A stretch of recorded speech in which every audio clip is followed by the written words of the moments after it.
Anyway, this is very exciting because we begin with the beginning, and this is not only the beginning of this Venice Now interview project, it's the first interview we're recording, but I was also thinking, as it's the first time I interview you, it would be great to start with your own beginnings. We are here with Cristina, Díaz, Moreno, and Efrén, García, Grinda, and it would be great to hear from you how your practice started and if there was an epiphany which brought you to architecture. Okay, well, we are Cristina and Efrén. That's starting to be our name because everyone speak about us like Cristina and Efrén. But we are, we have an office in Madrid. We are Amid.Cero9, and well, especially we like Amid because it's a meaning which is between things, between concepts, between people, between animals, between things. So.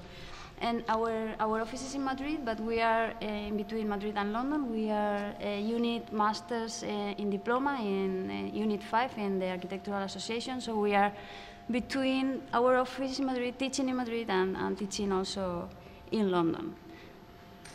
So, and we are especially interested in the relationship between contemporary culture and constructed environments, let's say, you know, trying to work with this, cultural issues within architecture.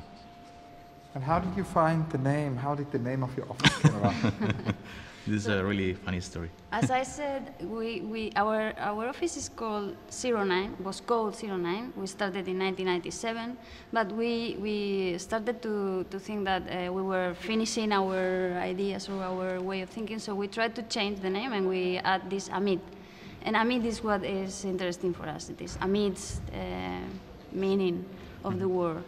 So that's why we are trying. We have these names, but everyone calls us Cristina and Efrén. Efrén. One thing I was also curious is how, what kind of inspired you at the beginning of your practice? Who were your influences? Who were architects? I mean, to avoid the question about heroes, Cedric Rice would have said, you know, what was the oxygen? In the very beginning we were interested in the 60s architecture. Remember that we studied in a very classical school, a polytechnical one, so we were really interested in this hidden history of the